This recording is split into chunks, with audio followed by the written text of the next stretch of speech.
here live, bright and early morning. We're reporting from Myres Enterprises this morning. Something like. We're live in his office. Yeah, this is the only time we've ever recorded pre-noon. Yep. Pretty sure. And it's 6:17 a.m. right now.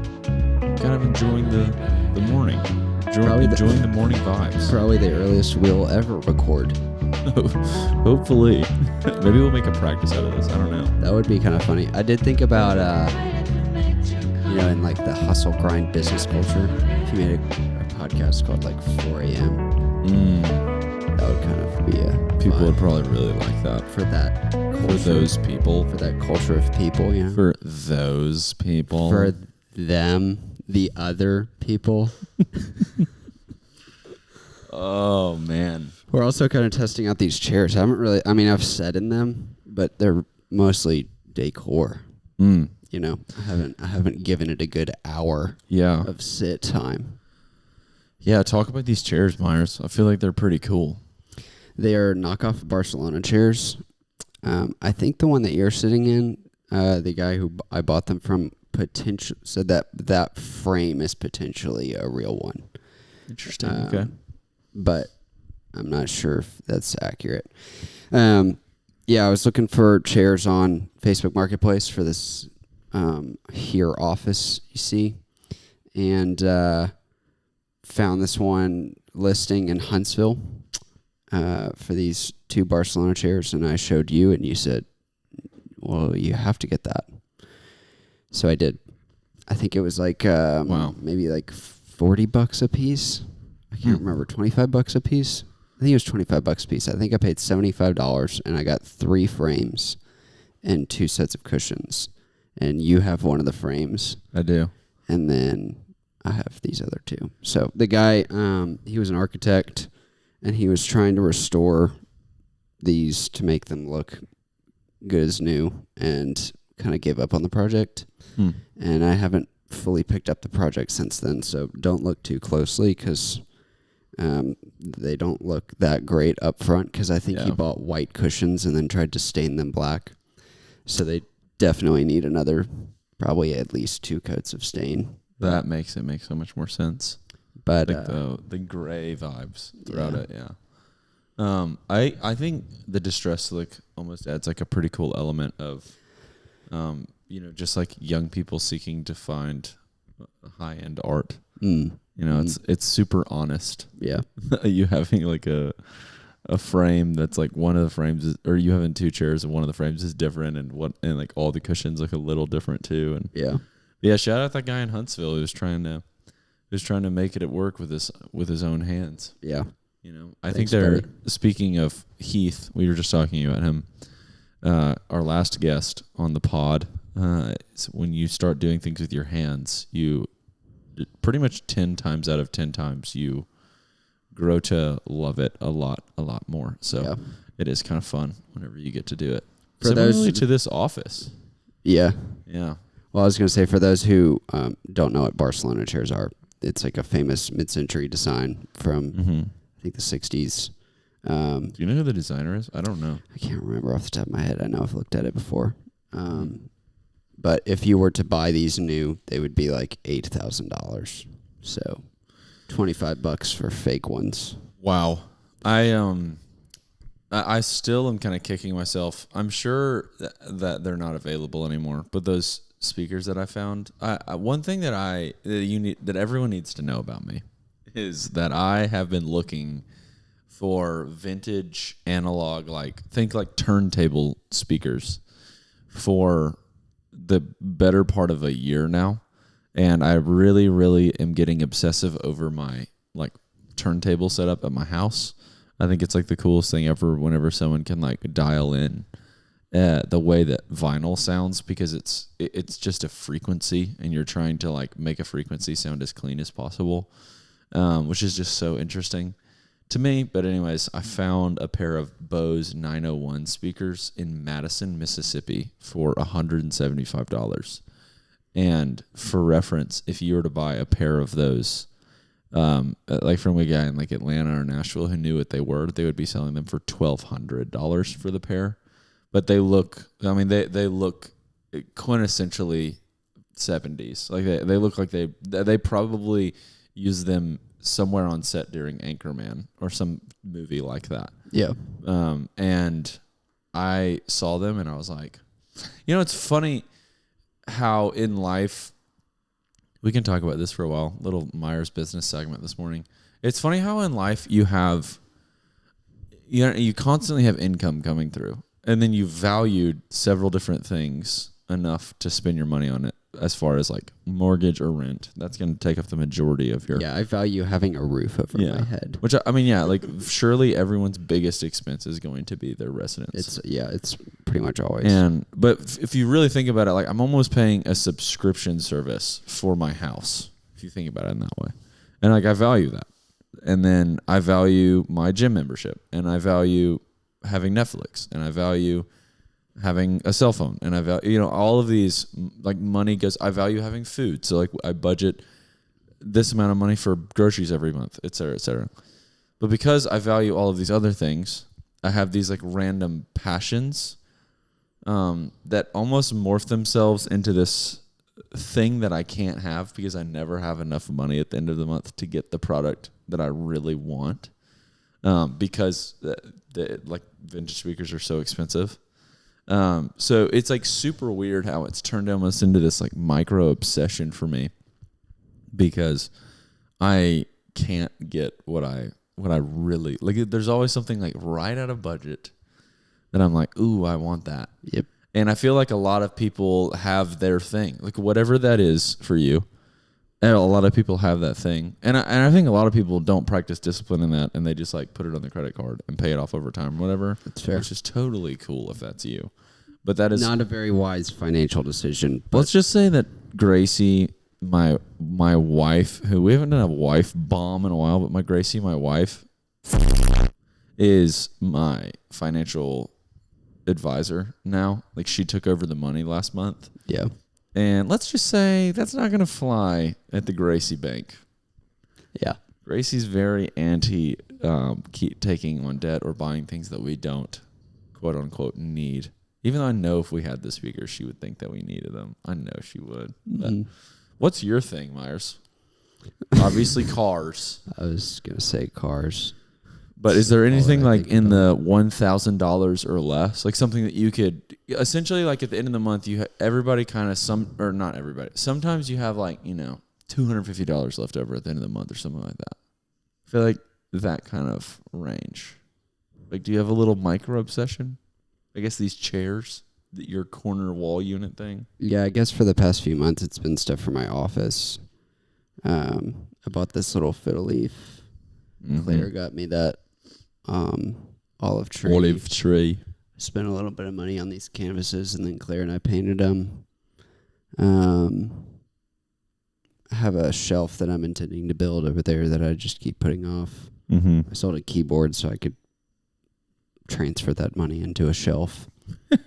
You sold a keyboard? Yeah, I had a little like MIDI keyboard that I bought from Zion. Oh, like not a freaking like QWERTY like keyboard, not like an A B C D E F. No. Like a piano like keyboard. A MIDI.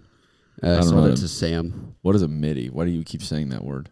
Well, it's a particular kind of instrument. You have to plug it directly into a laptop, and you use it for exactly what Sam does. It's like an instrument name. Yeah. MIDI. What is it? How do you spell it? M-I-D-I. M-I-D-I. Okay. Yeah. I'm trying to think. I don't really music like, instrument, digital. I think the institution. I think the DI is digital interface. I don't remember what the instrument MI digital interface is.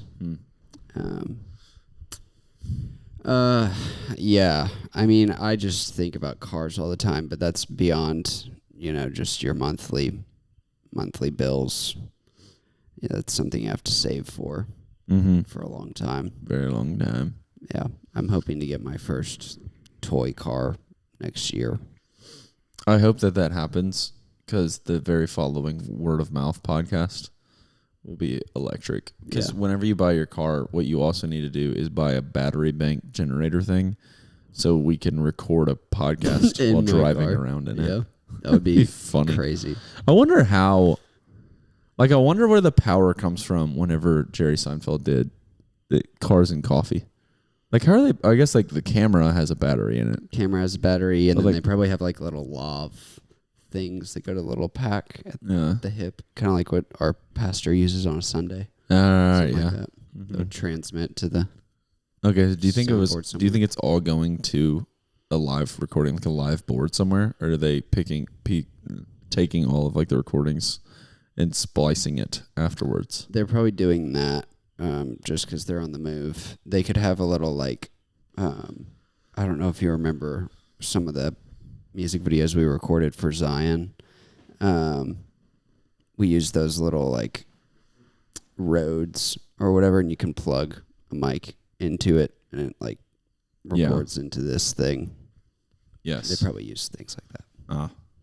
Well, they can do it, so we can do it too. Yeah. Barack Obama and Jerry Seinfeld did it, so. But I tend to be the saver around my house. I'm more similar to Gracie in that way. So Claire's the one who's like, well, I kind of have been wanting a new like Kindle case, and like, you know, can I get a book when we go to the store? Can I get a candle when we go to the store? And I'm kind of like, I'm not going to eat out by myself unless, you know, I really just have to have that food. Otherwise, I'll go home and cook it, and I'll spend money to eat out with friends. But What'd you bring for lunch today here?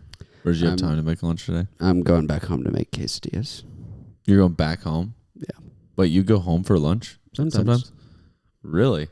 I don't have a ton of time, but sometimes, yeah. Wow. So that's like 20-minute drive home, 20 minutes there, 20-minute drive back.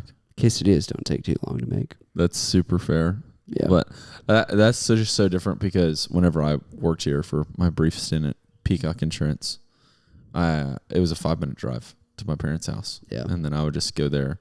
I remember really enjoying that time. Me and my brother Sam, who also works here, he was really into Parks and Rec, and then we also got into Seinfeld. And it was also the year that Myres and I originally got into Seinfeld, and we would go home and make like paninis every day, like grilled cheese of some sort, and we would just like sit on the couch and watch Parks and Rec together. Yeah. For one episode. And then when the episode was over, we would just head back to work. And Sam had done it. I see, it was my first year postgrad, so Sam had done it every day for a year. And I guess like whenever I started doing it, it had been a year and a half. And I remember him being like, dude, I do this every day. Just like, That's crazy. I remember talking to him and I was like, this is so boring. Why do you do this? He was like, look, man, get the lunch break. It's supposed to be boring. The rest of your day is not boring. Because you're like answering the phones and stuff like that. And I was like, that's super true, man. And so I literally just sat down all the time and we would just watch a show and then eat a grilled cheese. And that became like a really restful thing in comparison. Also, I think that I hated working here. So it was nice to... Yeah. It was nice to have like a little bit of a break. You know what I mean? Yeah. Do your parents listen to our podcasts? They do. Mm-hmm. Just wondering. Yeah. Just curious. Shane and Sue's. I was talking to them this past week, and they referenced some episode, I think with Lane or something like that. Yeah. And I was like, no way, y'all listened? And they were like, yeah, we listen to every single week. And I was like, funny. no way. And they're like, why would we not? Yeah. My parents listen to every episode. Like probably the day it comes out, I think. Dude, when are we gonna get those boys and girls into Birmingham? We're trying, man. Myres' parents, they probably told me that they were going to move to Birmingham for the first time like 4 years ago. Yeah. And they like put their house up for sale. Did it ever sell? It's been on the market for like 3 months. Oh, okay. Okay, that actually hasn't been that long. Mississippi market is not the same as Birmingham market. Yeah, that's fair. If they were selling their house here, it would have sold in like 2 days. a week. Yeah, but we're trying to get those. We're trying to get trying to get them over here. Robert and Jelena. We also have a very interesting kind of a. It's not a hypothetical. It's a real hypothetical. It's a reality of trying to decide. Hey, like Myres' parents are moving here. Where should they live? Yeah. Because they don't have any kids in school, like in a school system. Yep. And but they're really used to living. They live in Madison, right? Or no, they live in. What's the name of it? Brandon. That's what it is. They live in Brandon, outside of Jackson. So they live like suburb life. So they're kind of used to that. So I don't know about living downtown, and I don't know. It's just been a very interesting thing. Yeah, it's like if they wanted to get what they want, which is like a house with a pool and some space, like a yard, then they'd probably move to Hoover. Yeah. But if they want to be close to us, like Claire and I / me and my sisters, then they would need to live in like Highland Park or something. Yeah. Because we really want to get a house in Crestwood. You think so? They would live in Irondale? I haven't thought about that yet. We've mentioned Irondale off of Old Leeds Road because my aunt and uncle live up there. I forgot about that. They've looked at some stuff over there. They've looked at stuff in Mountain Brook. Mountain Brook property taxes are just really expensive. Yeah, it's absurd. Yeah, we talked about that with Heath. That one street that's like pretty much in Mountain Brook, but it's in. Maybe they could buy one of those. Yeah, well, those are freaking tiny. It's kind of the same way on the other side of Mountain Brook, like Old Leeds Road. Yeah, you still kind of get a lot of the Mountain Brook bleed. Yeah, I feel like if you could somehow do it on one of the trail systems too, to where you could like run throughout Mountain Brook too, that'd be pretty sick. That'd be sick. And I feel like, honestly, you know how like Jacob Spates and Caroline Spates moved over there? Yeah. They, I feel like by the time that their children are like in high school, I feel like the high school in Irondale will probably be pretty good too. Yeah. I think that Shades Valley, the Mounties, will they're the Mountaineers, but they refer to themselves as the Mounties. Good. And but I feel like that high school will be pretty good. I honestly, I felt a little bit more refreshed. I was talking to, I went to a funeral this past weekend, and I was talking to, it's either Denny or Danny Ragland. I never know. And it's funny too, because I don't remember his name, but every time I see him, he's like, I know who you are. I'm just so old I don't remember anybody's names anymore. Like, he's just an older guy that Myres and I go to church with. And he's like an elder or redeemer. I don't know if you've ever met him. I don't think so. But anyways, his wife, I think his wife's name's Susan. And anyways, they were sat behind me at the funeral. And this is so funny. I forgot this. He was like, yeah, you and Chase have been like working at the college ministry kind of a while now. And I was like, yeah, like probably 4 or 5 years. And he's like, oh, really? Like, I knew you had been there, but like Chase, like that's crazy. And it's just hilarious because Chase has been there for longer than me, and very much more like obviously. And then he was like, yeah, and who's this guy? Like talking about Cole Ragsdale, who's my boss. Yeah. And Danny was straight up like in the interview, like he helped interview Cole. Yeah.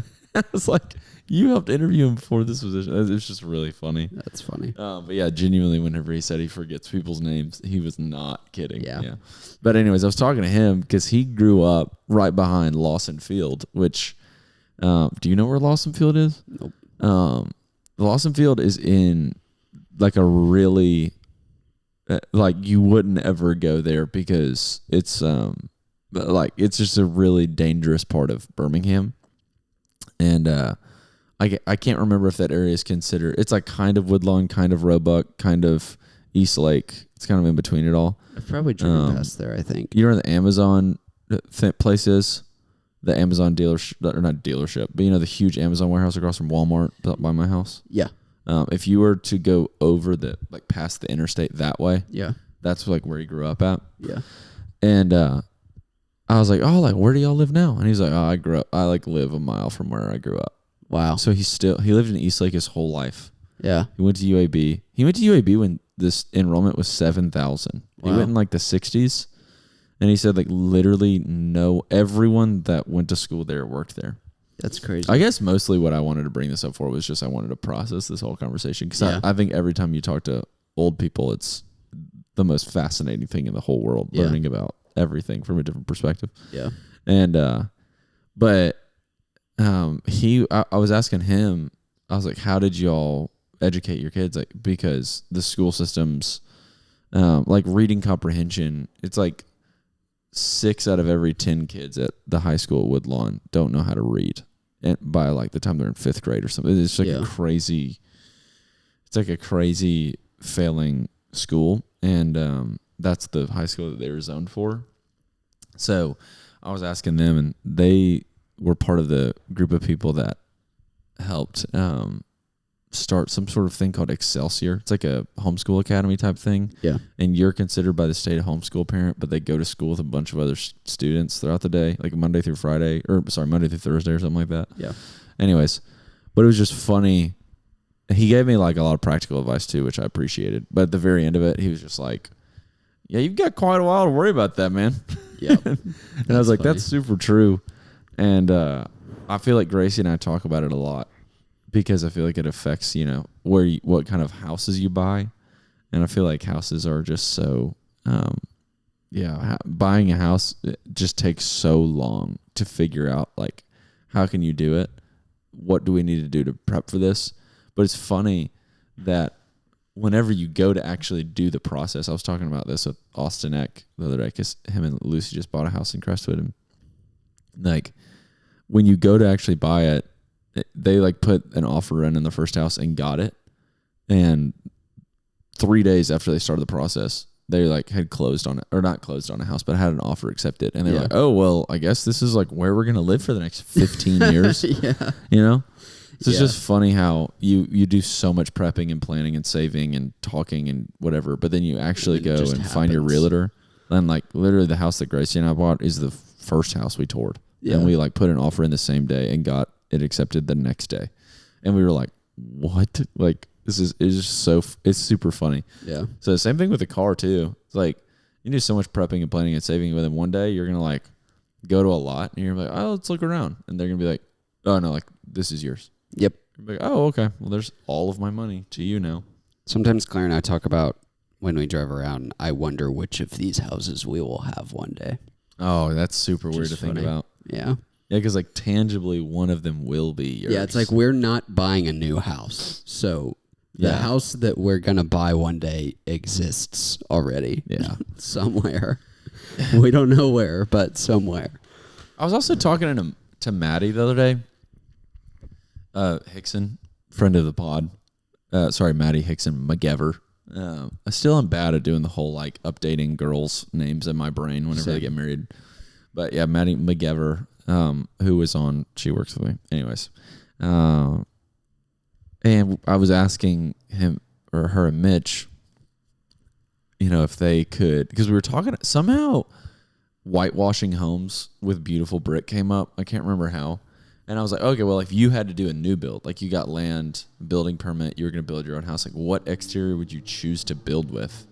Because I feel like a lot of times that's not really something you can practice preference on as much as it is. Like, I feel like that's something that you can definitely give away. Like you can give preference away in. Yep. And I'm so curious, Myres, if you could choose, like if you, like perfect house, if you could choose, what would you choose? I do like red brick. Okay, like how red? Like just your typical like not very orange. Okay, more red. With like there's this one particular house that I'm thinking of that's in Mountain Brook that's mostly red brick, but also has some black panel sections that I think is really cool. I don't really know enough terminology to really describe, but with like a lighter cement, caulk or whatever it is. Between. Grout, not caulk. Yeah. Grout. And kind of a crazy word. Grout. Yeah. One thing. That's about as far as I can get. I'll put a picture on Instagram. One thing that Maddie and Mitch talked about was they really, the question really was, bothered is the wrong word, but it bothered them because they just really want. They would realize like they just really want an old house in Birmingham. I think that's one of the coolest parts about cities that have been around for a while. Is that the old homes, specifically Birmingham, because Birmingham started in like the late 1800s, early 1900s. So like home building in America kind of had figured itself out a little bit. Yeah. Whereas I feel like when we were in Cincinnati, those super old homes, low-key just kind of looked like they were falling apart. They was like very, like not like cheaply built, but it was like they just built it with whatever supplies were around in 1850 or something like that. Yeah. Kind of shack-ish. A lot of old homes. Austin and Lucy's house is over 100 years old. Yeah, their home is freaking beautiful. It's yeah, it's crazy.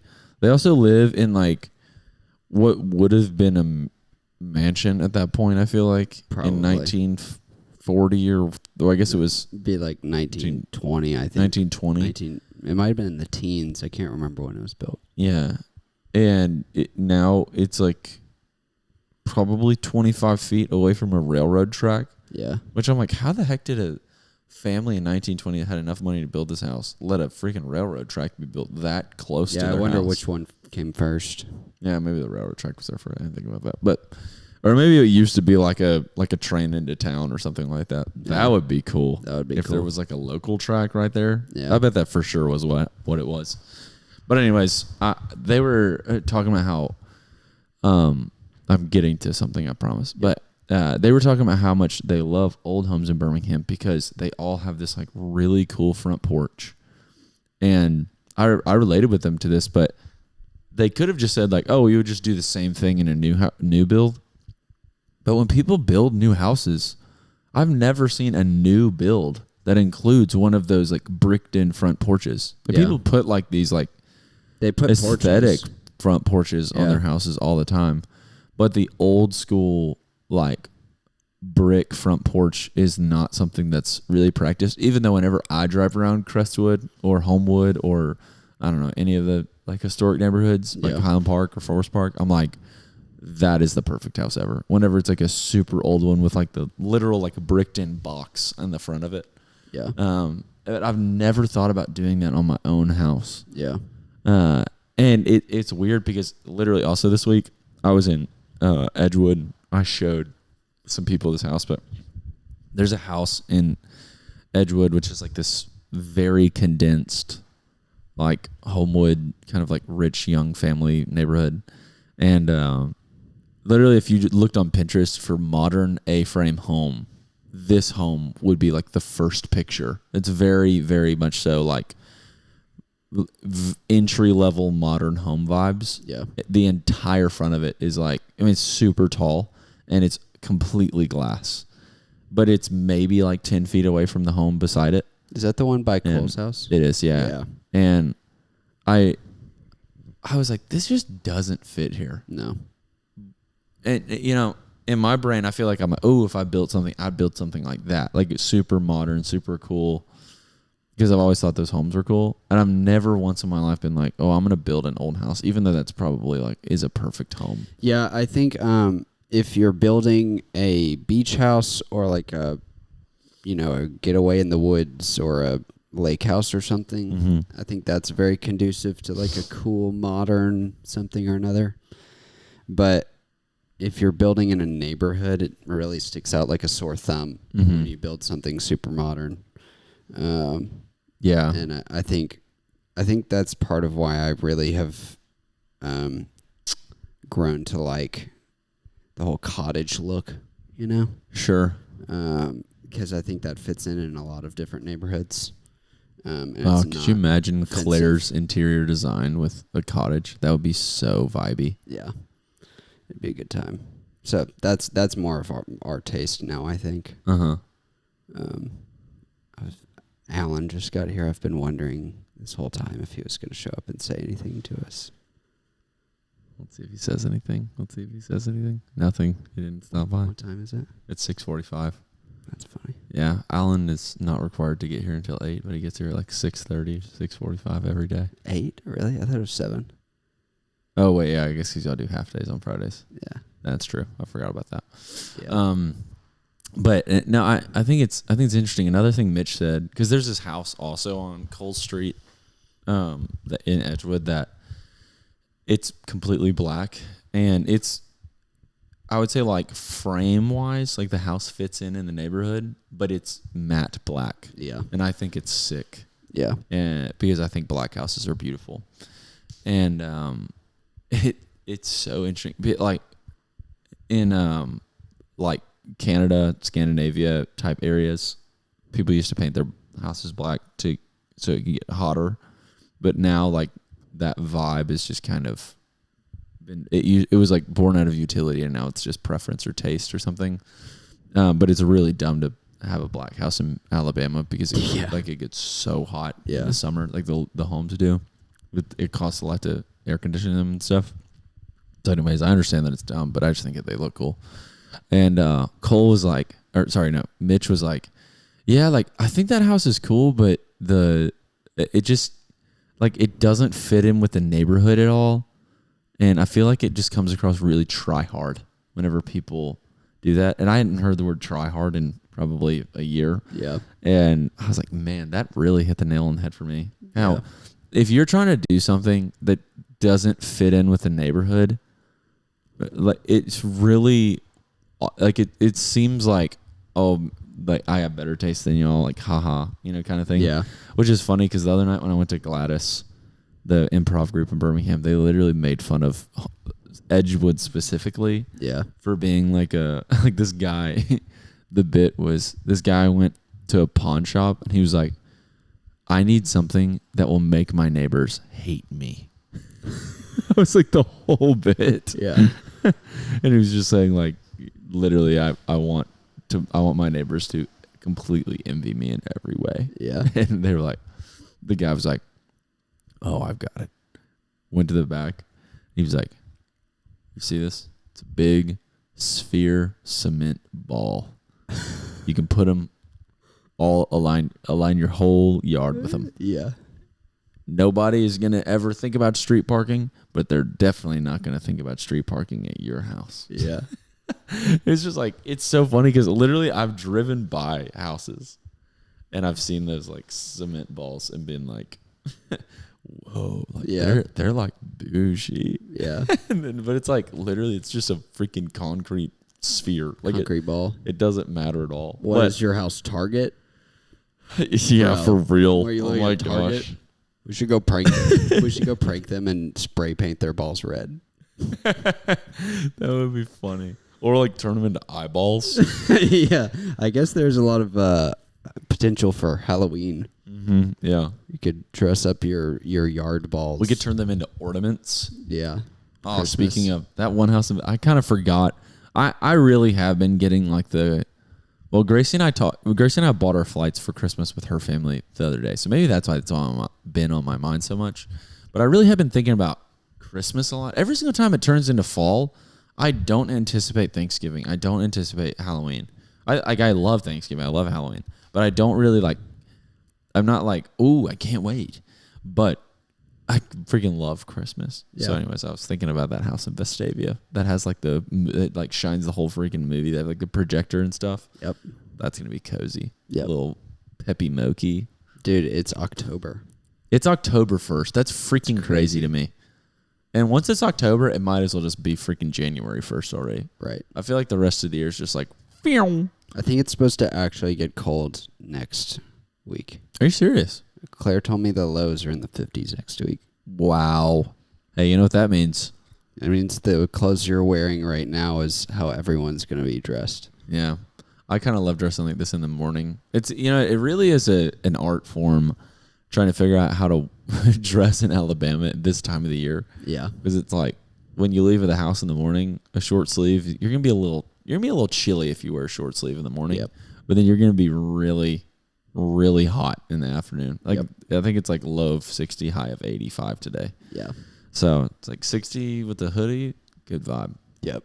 60 or 85 with a hoodie, death. So, but it is kind of crazy that it's going to be below 55 because that means it's right in time for the fall party. Mm. There's this guy named Evan that's that is a UAB student that I've gotten to know because of my job, and he has not Van Beek. It is Evan Van Beek. Oh, he's been on our podcast. Oh yeah, Evan Van Beek, who's a friend of the pod, guest of the pod. He has the fall party, which everyone refers to as the farty. The first time that it goes below 55 degrees, it's the following Friday, like whenever that happens. And every year it's always like super fun because it's like chili and apple cider and like all that stuff. It's so dumb. But yeah, I've only been to it one time, but I'm excited for the farty this year. Yep. Hopefully I can make it out. Today's episode is sponsored by the farty at Evan's house. The farty. I forgot what he calls his house. But that's one thing I don't understand. Why do college kids name their house? I feel like it might be because they've been living in dorms that have names, and then they associate in their head. Smith has like a vibe. Right. They associate in their head like, oh, I live here, it's called this, and so I've moved somewhere new, which needs to have a name so that people know where I am, who I am. I got one. Cringe or not cringe? College house Instagram accounts. Oh, that's cringe. I don't know if I've ever seen somebody do it in a not cringe way. I can't imagine it being not cringe. I think that the only way is like if you turned it into like you're a comedy trio, you know, and like, but even still, like even TikTok hype houses are cringe, you know. Mm-hmm. Don't make it be about the house. Yeah, be about the people. Yeah, I was talking to someone yesterday, and I was like, "Why do you post on Instagram?" Like that's one thing I've been thinking about a lot. Like, why do we even? Like, what is the purpose of posting on Instagram? Yep. And very plainly, I can't remember who I was talking to. It was like Jacob and Brady Blackburn. And they were like, because it's fun. And I was like, there's a lot of things that are fun in the world that we don't do because we know that they're bad for us. And anyways, I'm sounding like a freaking Scrooge right now. I don't think posting is bad for you. I think scrolling is bad for you. Okay. Well, I think that if you post, you're in a way redeeming Instagram because of like how bad everything else on Instagram is in comparison to like what you could post or something. Yeah. But I'm thinking about it in the context of like an Instagram house. I'm like, what is this? To what end? Why? To what end do you make this Instagram? You know? You know, and I think that if it's just for plain fun, then I probably should just shut up and quit being a geezer. That's probably what I should do. Yeah. There's a huge water tower across the way from my office, and yesterday they started pressure washing the grime off of it. They do that like every 10 years. It was gross. It was disgusting. Wow. I almost wish I would have taken a picture of it before, but did they do it all already? No, they've only done like this section right here. But it was really satisfying watching. Oh my gosh. You got to take a video of that. That's crazy. I wanted to do like a time lapse. Yeah, like, one thing my biggest qualm with Gardendale has always been like why is the name of our town not on our water tower? Yeah. I don't even know what purpose water towers serve. Why do we have water towers? I don't know how the water gets in there. Same. Is it like Is it pumped up into that? Also, why would it even need to be? Like, does that amount of water actually? I mean, people use a lot of water, so that I know, but like, I feel like that isn't enough. I don't know.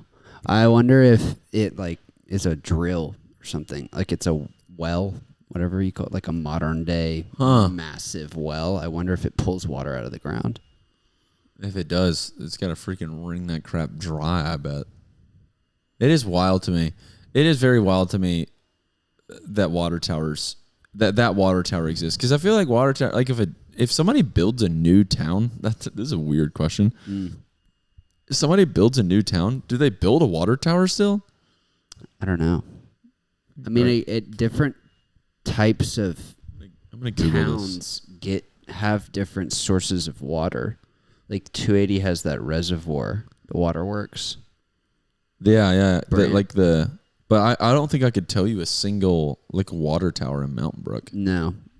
I know there's one over on Old Leeds Road. There's one back there. The first time in my entire life. It's the first time in my entire life I've ever went to search something and got on ChatGPT instead of Google. Whoa. Because that's crazy. I feel like if I were to ask Google, what are water towers for? It would just be like, it would be too much stuff. Well, Gemini, their AI is just the same thing now. I guess that's true. They have like literally AI on Google now. Yeah. What are water towers for and how do they work? Let's see. What if like one day on a podcast, like I bet there's podcast software out there already where literally they will, like you can ask, you can like call in a AI person. Yeah. And be like, hey, producer AI, Amy. All right, here we go. Water towers are used to store and provide water at a consistent pressure for a community or industrial use. Here's how they work. Water towers hold a large supply of water, typically for use during peak demand times, emergencies, or when main water supply system is down. So it's like a reserve. Pressure management. The height of the water in the tower creates water pressure, which ensures the water flows consistently to homes, businesses, and fire hydrants without requiring constant pumping. That's also super interesting. So, wow. So I would say the main function isn't really storage because they say they only do that in peak times. Yeah. But the main function is at the highest point in Gardendale, where a home is that I can think of. And it's just shoving the water down into the pipes. I wonder if, because water towers are so tall. Yeah. I wonder if there's like it has to be 4 stories tall to build up enough pressure. Like, why can't it just be 20 feet off the ground? Oh, interesting. Here we go. The higher the tower, the more pressure it can provide. For every 2 feet of elevation, it creates 1 PSI. Huh. So, like, think your tire pressure is, like, freaking tight. And I'm thinking that water tower right there is probably, like, 100 feet tall. Yeah. So, it's like, that's 10 times as much pressure as your tire has. Yeah. That's crazy. It's a lot of pressure. Filling the water is pumped into the tower from the main water supply system, often during times of low water usage, like in the middle of the night. When people use water, like, for example, turning on the faucet, water from the tower flows down through the pipes driven by gravity. The pressure created by height of the tower pushes the water into homes and buildings. And then balancing the supply and demand. Water towers help balance out fluctuations in water usage during periods of low demand. The tower fills up. During high demand, it releases water without the need for water treatment plant or pumps to work harder. So now for the real question. How many showers do I have to take to drain the water tower? That one right there's no freaking telling. Probably 6 million. 100 million. Do you think that if that water right there, like, do you think that if water supply ended and you were the only person that lived in Gardendale and you lived like right there, do you think that amount of water could last you the rest of your life? Yeah. I feel like it could. Probably. That's a frick ton of water. I mean, it's probably like a million gallons or something. I don't know. It's a big, thick, plump water tower. How many gallons of water does a typical family use a day? 300 gallons of water per day. Oh my gosh. This is crazy. I bet no one's ever talked about this on a podcast ever. This might be an original idea. Wow. I don't know. At breakdown of average daily water use. Guess what? Number one, coming in at 24% of your family's daily use at 72 gallons. What do you think it is? Flushing the toilet. Yes. How did you think of that? I would have definitely been like, I don't know, cooking. I always heard that flushing the toilet uses like 5 gallons of water or something. That's I don't know crazy. why I've heard that, but I did. Yeah, because literally, I mean, it probably fills up, filling up the toilet's probably like 2 gallons of water. And it like flushes down. Yeah, because it fills up the little. Then it fills up again. It fills up the little reservoir in the back, and that's Yeah. probably 2 or 3 gallons. And then there's probably like a gallon in. If you think the about toilet. it, toilets are just little water towers. Yeah. If no one's ever opened up the back of the toilet, find a toilet and open up the back because it's weird. It is a weird It's thing. like a really rickety contraption and everything's plastic. It's a primitive invention. It's very primitive. And then you pay your plumber like $7 billion. hundreds of dollars to come and fix that. Genuinely, that is a funny thing to me. Oh my gosh, like they're literally just being like lifted all the way up to this water tower right now. Yeah. I wish we had a live camera on this. But it's fascinating to me how you literally pay your plumber because you don't want to deal with poop. Yep. That's the only and it's not even poop as it is like if you get your plumber for your sink, like, it's just because you don't want to deal with like gunk from old food. That's the only reason. It's just a delicacy fee. So like plumbers they make a ton of money just because they're willing to do the stuff that you don't want to do. If you get to like piping and stuff, that is probably something that you want your plumber to deal with, you know? Yeah, but a lot of times like a clogged thing, like your garbage disposal or something, you could figure that out. Huh. Wow. Well, this is super interesting. Showers take up 20%. Average family is using 60 gallons of water. And then faucets, so that would be probably like sink, kitchen, whatever. That's 19% with 57 gallons. Washing machines, 17% with 51 gallons. Leaks, 12%. Wow. 36 gallons. I don't know if that's kind of a random. I don't know. I feel like I'd distribute that 12% somewhere else. I don't know. It's also ChatGPT, so it could be completely making that up. I almost made a joke earlier. I could definitely do it if I stopped using a toilet, but I didn't say that, which was funny. Yeah. It was funny that was the most used. Myres definitely is using a lot more than... I'm probably using 300 gallons a day on toilet flushes. Yeah, the water bill in the sewer water bill or however it works for your apartment. Canterbury's probably like, what the heck is this one apartment? Yeah. Like, so, what number is your apartment? I don't know. You probably don't have to say that on. 2541. 2541. Okay. I literally didn't know. I just know exactly how to get to it. I was deducing in my head. I was like, am I going to dox myself? And I was like, if I just say the apartment number, that's fine. Yeah. There are lots of 2541s. That's so true. And if you show up at Myres' house, that's just... I mean, it's also you're also just fine. freaking weird. So, if you show up at my house, I probably know you because I know most of the people who listen to this. Yeah. It's always fun whenever you learn someone's super random. You're like, oh, wow. Yeah. We do get random follows every now and then. It's like some dude from Auburn or something. Yeah. There's definitely people that talk to me all the time about it that I'm just like, what the heck? Like JP. Like, I love JP every single time I've ever hung out with him. But he's like an avid listener. Or like Sumter, too. Like avid listener. But like, we don't ever hang. Yeah. You know? So I don't even know what Sumter's up to. Yeah. I will know soon. You know that? I didn't know that. Well, Sumter's our next week's guest. Yeah. Fun fact. And John McClendon is going to be back on the pod. The bassist of Pookie. Is that the name of Jake's new band? Yeah. Yeah. Oh, man. I was going to ask you a question I heard yesterday on a podcast. Talk to me. If you were in a South American prison... What the heck? And you have 24 hours to get out. Who is the one person you're going to call? I can call anybody in the whole world.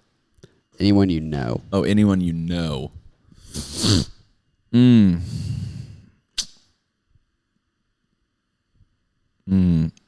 South American prison. So I'm thinking of like corruption would probably be your main way out. Corruption and like there are criminals everywhere who definitely have killed people. Scary place. Very scary place. I'm trying to think. It's hard for me to even wrap my head around what the heck a South American prison would even be like. Definitely no air conditioning. Terrifying. Dude, I genuinely don't know if anyone that's coming into my head right now makes me feel any more confident at all. Like maybe freaking I'll be so real. Craig is coming to my mind. Craig is like the only person that I think that could probably like schmooze a gangster in Brazil to help get us out. But also it's like weird because I think that to a certain extent, like knowing that I would call down there would probably be like would make the situation any easier because I feel like you're essentially like, okay, do I stay in here and have like a prison life forever, or do I leave? And what it would take to leave would probably be just like essentially being enslaved to someone else for the rest of your life. I don't know. I'm also basing all of this off of like TV shows and movies. So, but yeah, I think I would probably say to someone, hey, if you get me out of here, I will give you my house in America. And then they'd probably be like, okay. I don't know if it'd be that easy, but I would literally be like, hey, I will help you get your daughter or sister or mom up to America, and I will let them. I will like give them my home in Birmingham, and someone would probably buy it on that if I help them get into America. I don't know. That'd be my main plan. Another person. You would bribe people to get you out. You wouldn't call anyone. I'm just like trying to think of anyone that I would call, because like, other than just like, you know, what is the word? Not conspicuating. Is conspicuating a word? Like conspiring? So. Yeah. Conspiring with like some sort of gangster head in the prison seems like the only way out to me. I don't really think of there being any other way. Oh, I guess like, actually, you could pay off the people, I bet, which is again just bribery. You could pay off the people and just probably straight up get out. Yeah. Which honestly means I would probably call Big Boy Shane. My father. Big money man Shane. Big money man Shane.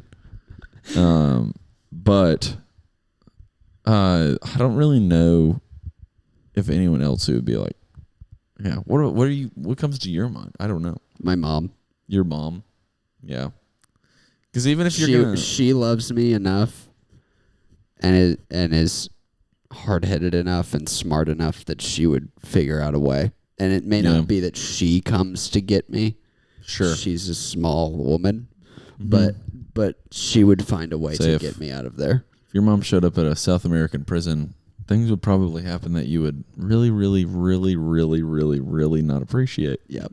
That'd be crazy if a woman. But she is also like a woman of any kind went to a South American prison. That's fair. She's like, her school growing up was super rough. She said people have like held knives to her throat.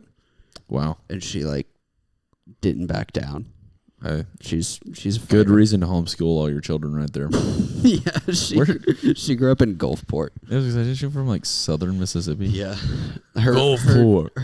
Her school growing up had like razor wire chain link fence around it. Wow, beautiful scenery right there. Yeah. One thing that I think is absolutely the worst thing ever is that because of like school shootings, schools are having to get wildly ugly, or because of like tornadoes hitting schools or whatever. Like they just built a new building at the elementary school that my mom works at, and it is almost like a prison because it's like a storm shelter and also an active shooter shelter. So you can like lock all the windows, and they have these like concrete doors that you can put like over the windows too. And then all the doors are like freaking huge and like latched together and stuff. Yeah. And I'm like, this is just legitimately like a prison now. Like, and I feel like school, it's funny because whenever you go to college, colleges are like almost like Google headquarters now. They're just like, how can we incorporate like as many coffee shops and bagel shops and outdoor seating areas and acai bowl places into these people's lives as humanly possible? Yeah. You literally will sit outside for class sometimes. And I'm like, why does that happen in college? Like literally, for example, in North Carolina, or like at Chapel Hill, they had the active shooter on campus. I don't remember when that was. That was probably like 2 years ago. And Chapel Hill didn't change at all. Like, didn't change their campus at all. The only thing they changed was campus security and how like well planned they were and stuff. But high schools are like wildly different. They're super concentrated.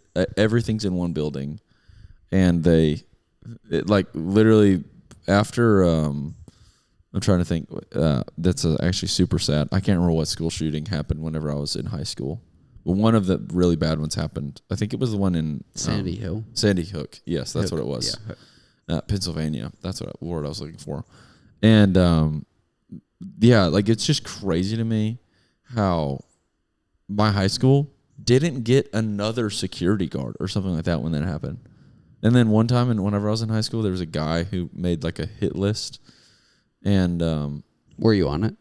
No, I literally. It's kind of crazy. The guy was. I don't know how to say this. The guy was definitely like one of the guys that you'd probably. It wasn't like the most surprising thing in the world that this dude was the guy that it was, and but I literally I played chess with him in the library the day before. That's crazy. I really liked him. But I also thought he was super interesting. Yeah, because he was just like he was really into like anime and stuff like that. And yeah, the very next day he put out a hit list, and then he got expelled, obviously, and went to some school that was for that type of thing. And yeah, but I remember being blown away. I was like, dude, we literally just had a kid that was like from within the school who was like, I guess that's another thing. A lot of like sometimes the shooters are students, which I don't really know if that's ever happened at a college. Maybe I'm wrong about that. This is gonna go deep, but I've been working through this. I listened to a podcast with Christian Craighead. So he was yeah, and he's very. I think he was Irish. He was part of the British Special Forces, and he has the nickname Obi-Wan Nairobi. Wow! Because he was stationed in Kenya when some Hamas terrorists, Somali terrorists attacked a hotel. And I think it was like one guy's suicide bomb blew up like right outside, and then 5 more went in to the hotel and started killing people. Wow. And he responded without being like commanded to. Someone called him and said, "This is happening. You should come." And so he like put all his gear on and went, and he saved something like 700 people from the hotel. And a big hotel. Yeah. It was like a nice hotel in a nice part of Nairobi, Kenya. So it was like wow, a really strange occurrence.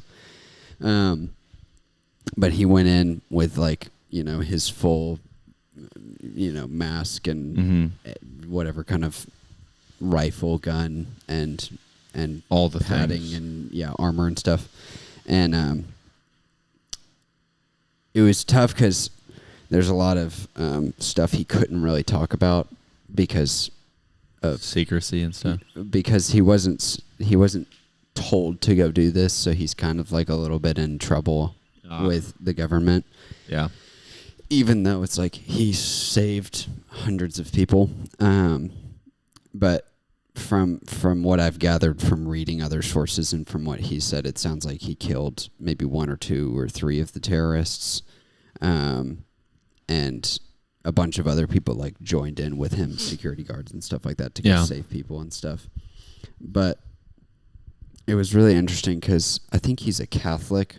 There was a lot of like, he met someone that morning and like gave him a ride, even though he doesn't normally like just pick up hitchhikers or whatever. And he gave him a ride into the next village. And then the guy was like, "May God bless you many times today," or something. And then he said when the guy said that, his whole demeanor changed and it was very serious. And then he went back to this like happy-go-lucky guy.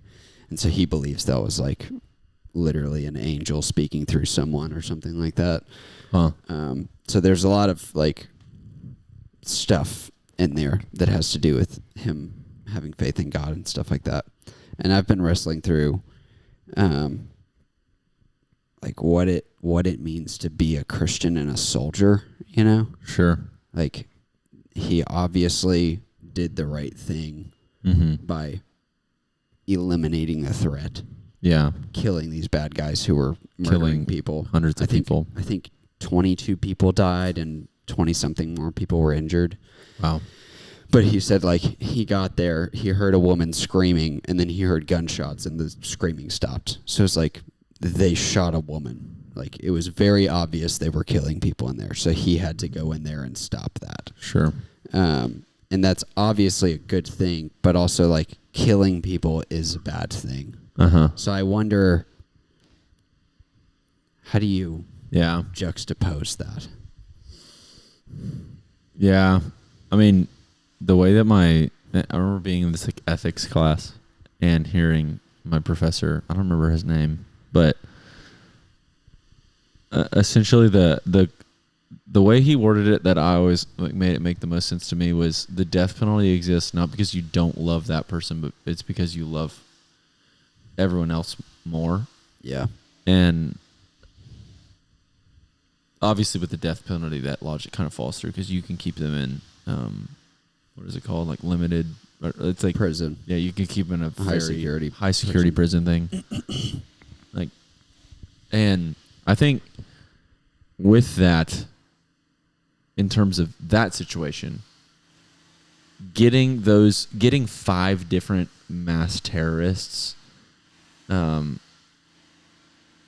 essentially, I mean, I don't know anything about terrorism, but getting 5 terrorists to stop killing everybody and commit to being like, hey, I'd rather just do like a life in prison. Yeah. That would be really hard. Yeah, because it's a part of their religion. It's like they think their calling is to go and sacrifice themselves to cleanse. Yeah, I don't know the level in which, because obviously the first guy was a suicide bomber.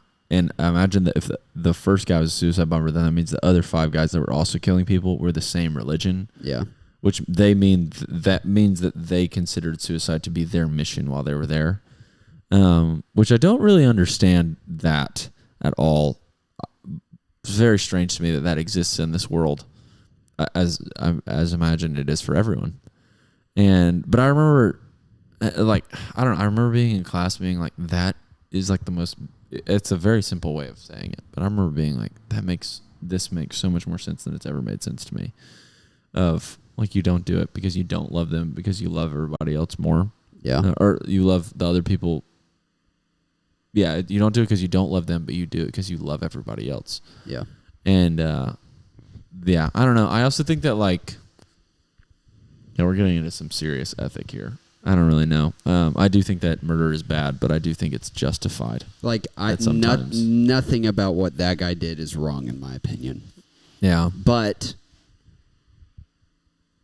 still, like, I don't know. It would be very hard for me to live with myself having killed someone. And that doesn't mean I would kill myself, but, like, that would be a really hard burden to bear. Mm-hmm. But at the same time, like, if I was ever in the context he was in.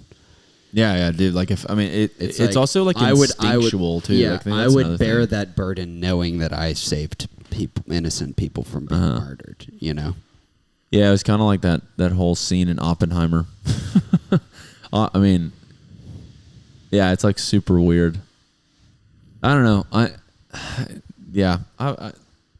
That scene in Oppenheimer of him in like the gym afterwards. You remember what I'm talking about? Yeah. That right there, I feel like is like this. That is the coolest thing that film could have done for me. Is that I went in there thinking like, ooh, cool. I'll get to learn how like the nuke was formed, and then what the movie actually was just helping you understand how much it fricked that guy. Yeah. That fact that he did it. Yeah. And super interesting. And then also, like, I think about that movie called The Big Short, very different vibe. But I remember in The Big Short, whenever they bet against they bet on the housing market crashing, and the young guys were like, "Oh my gosh, let's freaking go!" Like, whatever. And then the old guy was like, "Quit celebrating!" Like, do you know what this means? Yeah. Like, you bet on like people's family being homeless. Yeah. And like families being destroyed. Yeah. And like people's lives being ruined. Yeah. Like, this isn't something to celebrate on. Yeah. And I remember being like, That's so interesting. And I feel like it scratches that same itch of like you could celebrate the fact that you saved like so many people, but at the same time, the only reason you had to save people is because this world is terrible. Yeah. Point blank. Period. That's just something that to be sad about in general. You know. Yeah. But anyways, the back to the high school thing. Like I don't understand why high schools don't adopt some sort of college mindset on that of like. Yeah. I mean, it's just sad that. That's even a freaking conversation. It's sad that beauty is not prioritized. Mm-hmm. Yeah. It's like, it's almost like the coolest part about architecture is how it's like kind of like the intersection of beauty and utility too. And, you know, I mean, like my high school is really pretty and it's way prettier than it used to be. But I mean, you think about when we were in high school, we all watched Zoe 101, which happened on a college campus. Did you watch Zoe 101? Were you allowed to watch that one? No, but I've been to the campus where that was filmed. You've been to Pepperdine? Mm-hmm. I didn't know that. It's over in outside of San Diego, isn't it? Uh-huh. Yeah. Yeah, and I remember watching that show and being like, oh my gosh, this is the coolest thing ever. Like you get a roommate that's a random person. And they don't have like hallways. They just go outside to walk between classes. Because the weather's so nice. Yeah. And it's crazy. That's how like my mother-in-law, Danny girl, she grew up in Hawaii till she was like 16. And she was like, yeah, there was no, besides the classroom, there was no indoor space on her entire high school campus. Yeah. And it like rains in Hawaii, but they were like, nobody cared. She said that when she moved to Jacksonville, she was barefoot on her first day of class because everyone was barefoot in Hawaii. Yeah. And back then, Jacksonville wasn't like a beachy place. It was like very like old money, like rich, proper vibes. Yeah. From what she tells me. And she said like everyone just like ruthlessly made fun of her whenever she got to school because she was barefoot. And I was like, man, what a freaking shame. But yeah, I don't know. I feel like everyone watching Zoe 101 in high school and middle school being like, yeah, this would be perfect. And then you watching like Ned Declassified School Survival Guide, which is an amazing show, by the way. They kind of made fun of how terrible high school was. So it was like simultaneously they were making fun of how amazing high school was whenever it was the opposite of high school. And then they made fun of how terrible high school was whenever it was like a realistic, like the principal being like this. That's also another super interesting thing. Like my principal was like very domineering and like rude. Yeah. I didn't know that you didn't have to be that way whenever you were a principal whenever I was a kid. I was just like, oh, well, that's just how bosses are. Yeah. It's like super interesting. Yeah. Like I like my... It's really funny. It feels like there's a lack of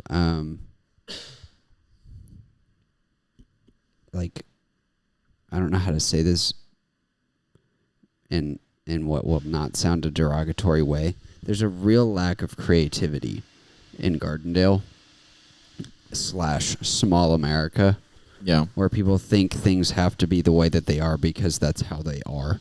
And it's how they've been. Yeah. And so it's like people start their business and make up like job titles by going to other businesses that do the same thing that they do and copying the job title and pasting it into their business, if that makes any sense. Yeah.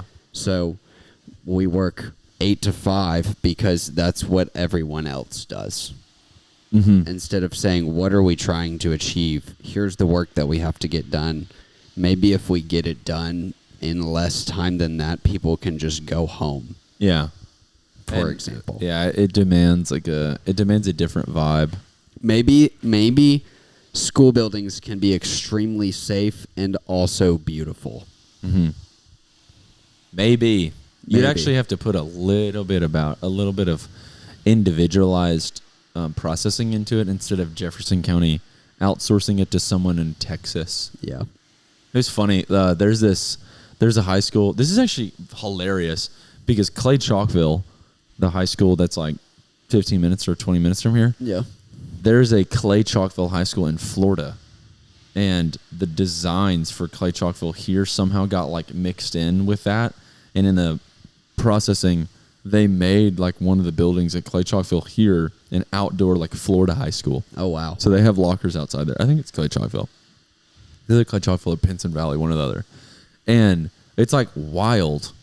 That's crazy. Because that's how out of touch the architect was with like the literal process. Yeah. Which is crazy to me, man. Yeah, I don't know. I feel like I really wish that there was more. It's so fun. Like, again, if you made people have a sense of like agency, like their ability to think for themselves, yeah, someone along the way would have said, "Wait, why are the lockers outside?" Yeah, like anyone from here would be like, "Why are we doing this? This doesn't seem logical." Mm-hmm. But people are just programmed to follow orders. Yeah, and it sucks. It's like, yeah, I don't know. I also understand that like funding and stuff probably has a lot to do with this. And, I firmly believe that money is not the constraint. Yeah, I think you can make things beautiful for little to no difference in price. Yeah, it's like, has anyone ever been like, hey, why are we putting all these lockers so close together? Like, think about your deck. You spent X amount of money on your deck. Yeah. Your dad equally probably spent X amount of money on his deck, and it looks different than yours. Sure. Not that his looks bad necessarily, but like it's not our taste and style. Sure. It's just completely based on like preference and taste. Yeah, it's all dependent on taste. And so if we're going to take the example to the school, which is ugly objectively, yeah, you could make it not ugly. Yeah, it was interesting talking about my deck with Red, the guy that was my contractor, because he's a Gardendale guy. Yeah. I love Red. Red, if you're listening, what's up, man? There's no chance that Red listens to podcasts unless it's like super MAGA vibes or something, or Alabama football. But anyways, Red is like an awesome dude. And but it was super interesting talking to him about my house and my deck, because there's this weird like world you have to live in where like I learned the other day that I'm not gonna name drop right now because I don't really know if this is like public business, but the best architect in Birmingham, which you know who I'm talking about, just to talk to them, nothing else, just to have a consultation with them, $15,000. Wow. So okay, like, if you're going to use me, if you're going to talk to me, you're going to use me. Yeah. So just to have a meeting with them is $15,000. That's like I guess like a deposit or something like that. And like it's wild to me. Like in order to get someone who's an architect, they also have like a contractor through them. In order to get someone that has taste, that also knows how to build, you have to spend like absurd amount of money. Which I get that, yeah, you know.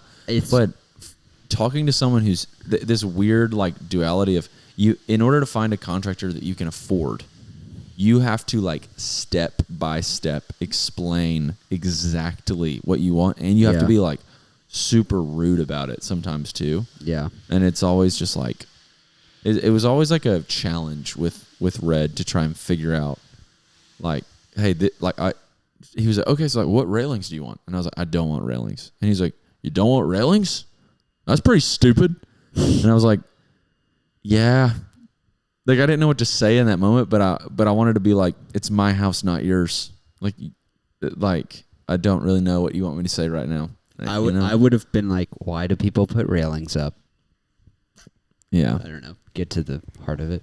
Yeah. And he would be right, actually. Safety. But like also you can always add them later. You don't have any kids now. I didn't add railings because I wanted to put planters in play. I wanted to essentially make railings prettier. Yeah. And I haven't put planters out there.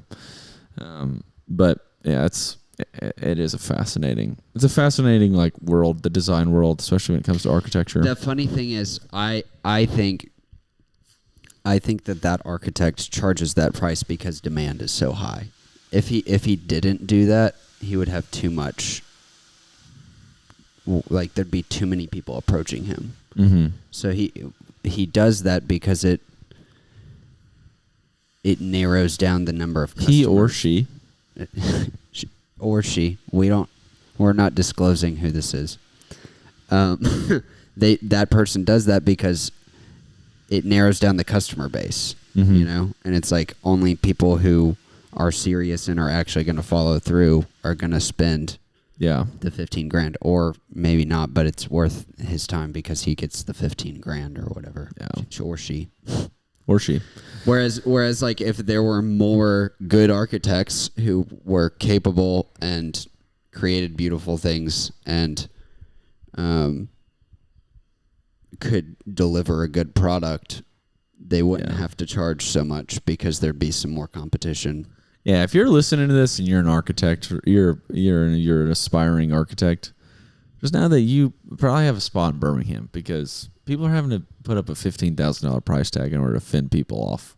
It's funny too because I think our perception of architect is like super cool, artistic design, cares about that stuff, and probably most architects just like build clay chalk filled schools. You know? Yeah, there's like utility. Yeah, it's super interesting. My brother-in-law builds apartment complexes, or he's like an engineer or civil engineer or something. Engineer. And I was watching. We were at like Thanksgiving last year or something, and he was working.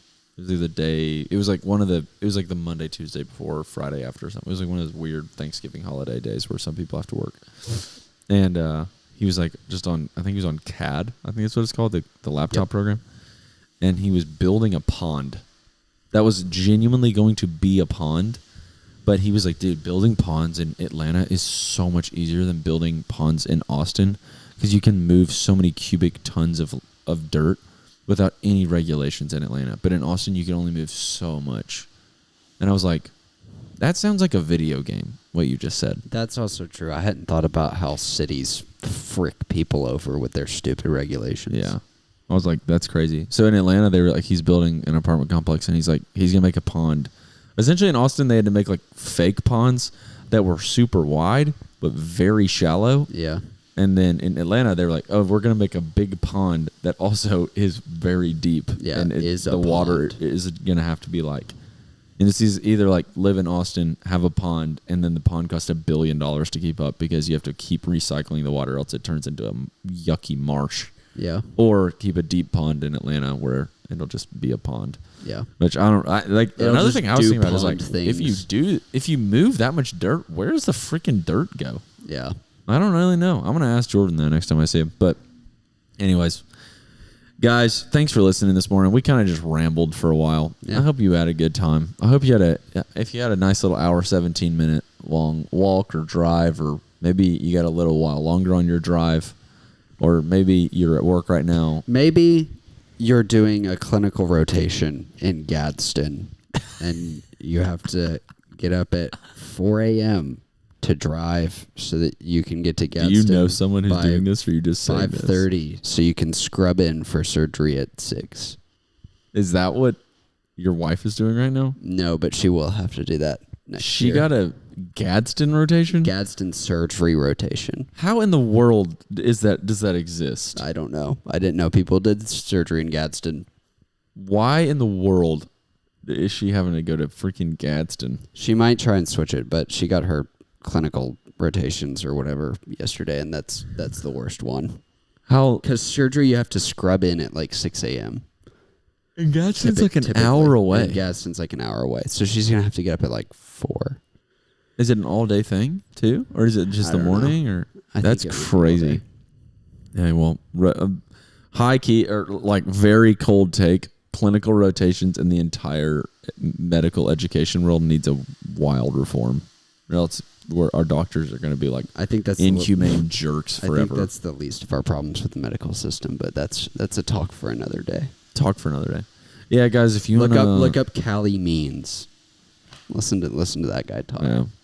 If you want to listen to our chat on what we think about healthcare and the medical system, then make sure to tune in never, because we're never going to talk about that on this podcast. Yeah. But come talk to me personally. Yeah, come talk to Myres in a normal way, not on this. But hey, guys, we hope you enjoyed this sode, this nice little 6 a.m. burn. out here in Gardendale with the subtle spraying of the. I definitely feel like they can hear the. People will probably be able to hear the pressure washing of the. Let's water just tower.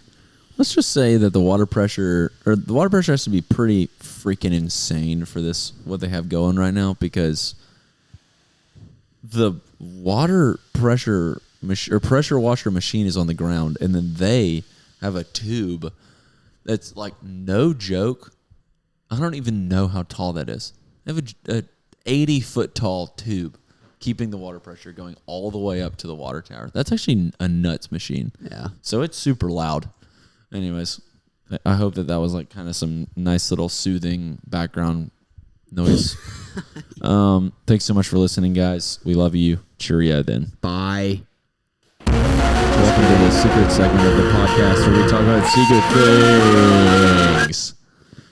Okay, so this past week, Alabama beat Georgia in the craziest game of college football history. Ever? Maybe ever. Some dude, there's a guy that's like a pundit who literally has been covering college football for 40 years. His name's Paul Feinbaum. You probably don't know who that is. No. And he has been covering SEC football, and he was like, that was the craziest regular season game of football I've ever seen in my life. And he's like 65. He's like old dude. Legend, by the way, Paul Feinbaum, that guy. But anyways, what do you one question I have is, how do you feel whenever everybody talks about a game like that all the time, whenever it happens, as someone who doesn't care about sports?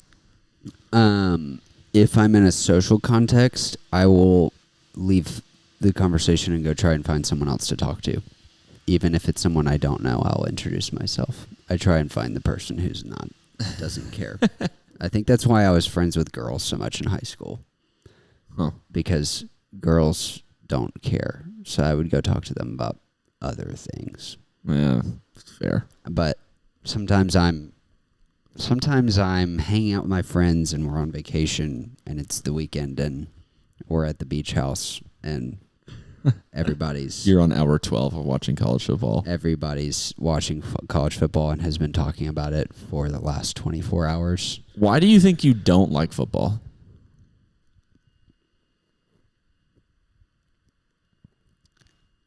I think I associate it with the bad parts of the South that I didn't like growing up.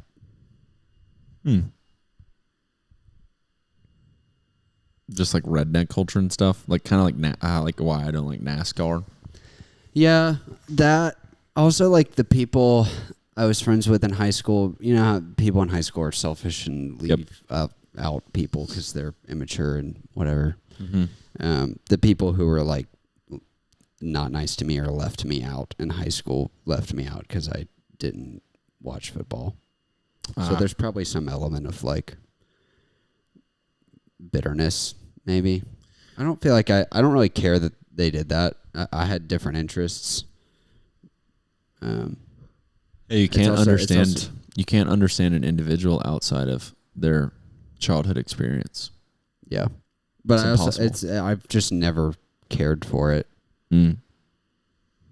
It doesn't interest me at all. Nothing about the culture is like something I want to be a part of. Yeah, it is so interesting, man. It's just like the contrast of how cool Premier League is, or British Premier League, when it comes to sports is kind of crazy to me. It was also funny talking to that lady at Zion's birthday the other day. Because she felt the same way about it because she grew up in Britain. Yeah, she was like, I didn't think about that yet. She was like, I wouldn't go to those games because those are like kind of the rough characters you don't want to be around. Yeah, I was talking to someone else in Birmingham the other day that was a Premier League fan, and they genuinely were just like, I don't really want to hear that because it's like my safe space. Right, exactly. Yeah. Because I feel like all sports here, it's kind of like understood that like if someone who's like super into sports, 9 times out of 10 are kind of like pretty, yeah, I don't know how to explain that. They're not the best people if they're like really into sports in America, and the majority of them are. So whenever I feel like Premier League scratches this weird itch of like, it's like niche enough for me to be like, this is so fascinating. because it's a whole world of history that I like you can learn about, and then also just like the fans are so electric. But then hearing her be like, yeah, those are actually kind of the worst people in every town get really into football, and that's like what or football, like they get really into soccer, and that's what the fan groups are. I was like, oh, that's actually why like football stadiums are allowed here, is because the worst people in every state get like irrationally into 19-year-olds playing a sport. It's the same thing there. Like people freaking love whenever they have like a young kid from that town who gets on the team and they end up playing well. It's like crazy. I think there's also like it's kind of a moral dilemma that I see in other people where they're generally like not that good of a person, or like just kind of a dispassionate person in other areas of their life. And then they will like sacrifice most other parts of their life in favor of this football thing. Yeah. Like they will be rude to people and unkind to people around them. Yeah. Because of this. Yeah, like people will literally be like, hey dude, like I'll get asked the question sometimes. And like I can do this, like whatever. But anyways, I get asked the question sometimes like, hey, like if we watch the game, like are you actually gonna watch the game, or are you gonna want to like talk? And I'm like, I'm cool with whatever, you know. But like some people are like, they literally will not watch the game with you if you want to talk during it, which is crazy, bro. And crazy. I have a lot of problem with people who are like that about things. Good way of putting it. Anyways, I've always wondered that. That was today's segment of Myres Sports. I'm sorry I didn't do any of the sounds for any of our two. We did Cringe or Not Cringe, and we did Myres Sports, and we did Myres Business, and I didn't do any of the sounds. Yeah, I apologize. I did do a wife boost. Anyways, I think we're gonna wrap it there, guys. We have a whole day ahead of us. We love you guys. We love you, WOMers. Thanks for listening. Thanks so much. Always appreciative of you. Cheerio, then.